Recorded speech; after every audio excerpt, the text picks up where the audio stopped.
반갑습니다. 오늘 강의할 것은 이 명상에 대한 강의를 할까 합니다. 이제 많은 시간들 속에서 우리는 종교라는 것을 알았고, 자력과 타력이 있다는 것을 알았고, 종교의 종류에서는 이 자력과 타력에서 이제 어떤 종교는 자력이고 어떤 종교는 타력이라는 것도 알았습니다. 그 불교는 자력 종교로서의 어떤 종교의 사상이었다. 그런 불교의 교리를 우리는 또한 배웠습니다. 중도와 사선제를 다 배우고 37조도품까지 다 배웠고 여기서 가는 길을 알았습니다. 득도를 했죠. 그리고 이제 수행하는 방법도 또한 강의가 진행되었습니다. 그리고 거기에서 벗어나는 것, 즉 몸뚱어리 욕심에서 벗어나는 방법도 알았습니다. 이걸 다 알고 내가 평안해진다면 그 성인의 길로 가는 것도 알았습니다. 그런데 어떻게 하면 이 수행 중에 어떻게 하면 이 편안한 곳으로 갈 수 있느냐. 이게 이제 부처님께서 늘 원인과 조건 지어진 결과를 보라고 말씀하신 것이 바로 이 수행 중에서 나옵니다. 우리는 끊임없이 이 수행 중에 어떻게 수행할 것인가도 37조도품이라든가 등등 배웠는데 오늘은 이 수행 중에 명상에 대한 이야기를 여러분들과 같이 한번 알아보려고 합니다. 이걸 한번 들어보시고 앞으로 여러분들 삶에 조금이라도 여러분들의 만족하고 즐기는 삶으로 바뀔 수 있도록 한번 해보도록 하겠습니다. 앞으로 쭉 명상에 대한 이야기입니다. 명상은 그러면 과연 무엇인가? 명상을 어떻게 해야지? 명상은 여러 사람들로부터의 어떤 명상하는 방법을 배웠는 적도 있을 겁니다. 요가나 명상하는 방법이 여러 가지로 있습니다. 그런데 이 불교에서는 명상이라고 하는 것은 어떤 것이냐면 한 가지로 집중하는 것입니다. 어떻게 집중하느냐? 그것이 이제 불교 수행자들로서의 어떤 많은 집중에 대한 이야기를 합니다.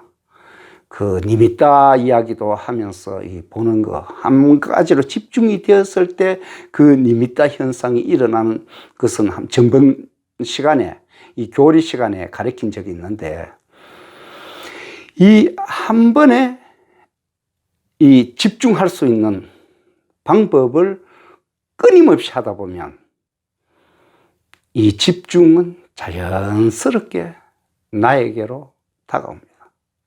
어떻게 자연스러우냐? 집중은 결코 어려운 것이 아닙니다. 걸어 다녔을 때도 집중할 수가 있고, 앉아서도 집중할 수 있고, 누워서도 집중할 수 있고, 머물러 있을 때도 집중할 수 있습니다. 안 쉬워요? 쉽잖아요.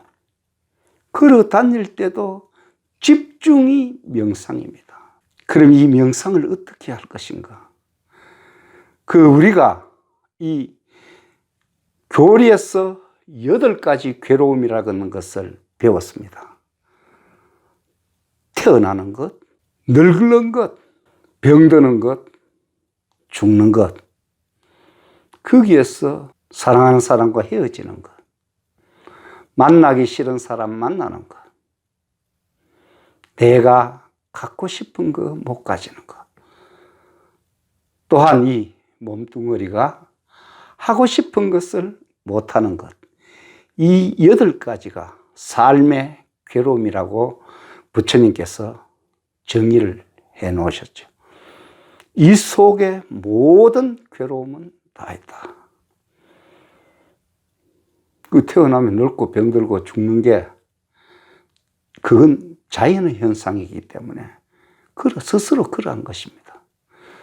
또한 사랑하는 사람과 헤어지는 것도 시간이 감으로써 그 헤어진다라는 것을 알 수가 있습니다. 시간이 머물러 있다면 어떤 위험이나 어떤 헤어짐도 없겠죠. 그런데 그 시간에 대한 헤어짐이 만들어지는 것입니다. 만나기 싫은 사람 만나는 것도 또한 그 시간이 만들어지는 것입니다. 우리가 내가 갖고 싶은 거 10대, 20대, 30대, 40대, 50대, 60대, 70대, 80대가 갖고자 하는 것은 그 세대 따라 다르겠죠.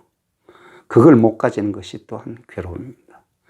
그리고 몸뚱어리가 식욕, 색욕, 명예욕, 재산욕, 수면욕, 이걸 못하는 게 괴로움입니다. 자, 그럼 여러분들은 여러분들 속에 어떤 괴로움이 있는지를 한번 한 가지를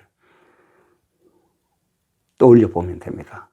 이 괴로움을 없애는 방법을, 명상으로 통한 괴로움을 없애는 방법을 이제 설명을 할까 합니다. 오늘 어떤 그것으로 한 가지를 떠올릴 수 있느냐?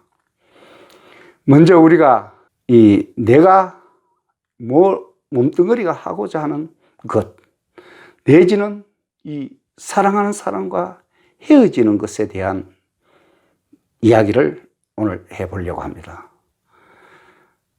사랑하는 사람, 무한정 나에게 이익되는 사람과 헤어지는 것, 내 욕심을 충족시켜 줄 사람과 헤어지는 것. 정의가 그렇게 나옵니다. 따져보면. 안타깝게도 무조건적인 것은 내가 그 사람으로부터의 어떤 기대, 희망, 이런 것을 걸고 했을 때 할 수 있는 사람을 보내는 것. 그렇게 됩니다. 그 사랑하는 사람과 헤어지는 것은 우리가 그 괴로움을 말로 표현할 수가 없죠. 특히나 자식과 헤어지는 것. 즉, 사랑하는 아들과 내지는 딸과 헤어지는 것은 내 살아있을 동안 그 일은 일어나지 않기를 기원하지만, 그러나 누구나에게 다 그 헤어질 수 있는 조건은 갖춰져 있습니다. 그런데 막상 그 괴로움을 당했을 때 우리는 수행자로서 그 괴로움 속에 내가 갇혀 있을 것인가, 또한 벗어날 것인가는 누구에게 달렸겠어요? 누구에게 달렸습니까? 바로 나 자신에게 달렸습니다.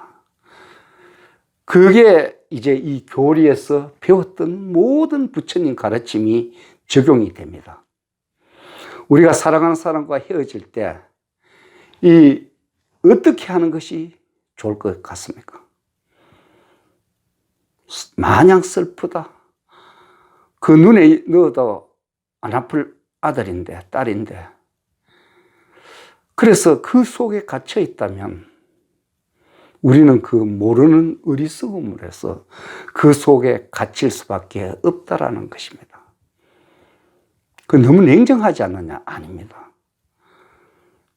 이걸 그렇게 그 짧은 시간에 우리 삶을 살아가는데 금강경에 글이 났잖아요. 번갯불과 같고 아침 있을 것 같다고. 그 속에 언제까지 그 슬픔 속에 살다 갈 수밖에 없다면 그건 불행이죠. 그런데 그 시간을 내가 그걸 어떤 순간에 깨달아 버린다면, 그 슬퍼할 필요가 없다라는 것을 여러분들 스스로가 알아버린다면 그 슬픔에서 벗어날 수가 있죠. 괴로움에서 벗어날 수가 있습니다. 왜? 그 교리에서 분명히 밝혔잖아요. 생로병사, 아까 앞에서 그 이야기는, 사람은 태어나면 영원히 사는 사람이 있을까요? 헤어진다는 것입니다.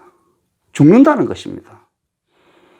그렇다면 자식과의 헤어짐은 조금은 일찍 헤어지고 늦게 헤어지는 차이지, 그런 생각 안 드나요?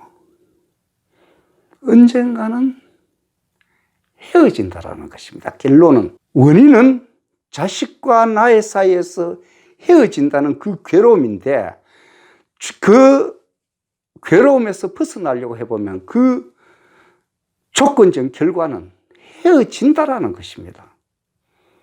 그런데 한없이 거기에 집착하고 끄달려서 한평생을 마칠 필요가 있나요? 없습니다. 그걸 모르기 때문에, 헤어진다는 걸 모르기 때문에 헤어졌다라는 것에 대한 슬픔을 우리는 간직하고 있습니다.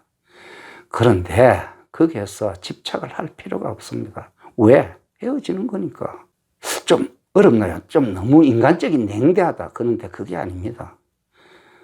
내 삶은 어차피 내가 살아가야 되고, 그 자식 싸움은 또한 그렇게 와서 갈 수 있는, 필연적으로 그렇게 될 수밖에 없는 운명이었다면 내가 어떻게 해줘서도 헤어지게 되어 있다는 결론을 얻게 됩니다. 자식과 헤어진 원인에 대한 조금이라도의 어떤 죄책감이나 조금이라도 어떤 나의 부족함을 탓해서는 안 됩니다. 사랑하는 사람과 헤어짐의 슬픔도 어디까지나 한순간에서 끝을 내야 되지, 여기저기서 계속 그걸 이어나간다면 그 슬픔은 계속 가져갈 뿐입니다. 자, 오늘은 그 괴로움에서 벗어나는 그런 이야기를 첫 시간에 했습니다. 사랑하는 사람과 헤어지는 그 고통도 알고 보면 아무렇지 않게 그 시간이 흘러간다는 것입니다. 오늘은 사랑하는 사람과 헤어짐에 대한 명상 주제로 해서 알아보았습니다. 다음 시간에는 그 만나기 싫은 사람 만나는 것에 대한 괴로움을 우리는 한번 알아봐야 되겠습니다. 그리고 도명법사를 치면 전 강의를 다 알 수 있습니다. 그래서 구독과 좋아요를 눌러주시기 바랍니다. 감사합니다.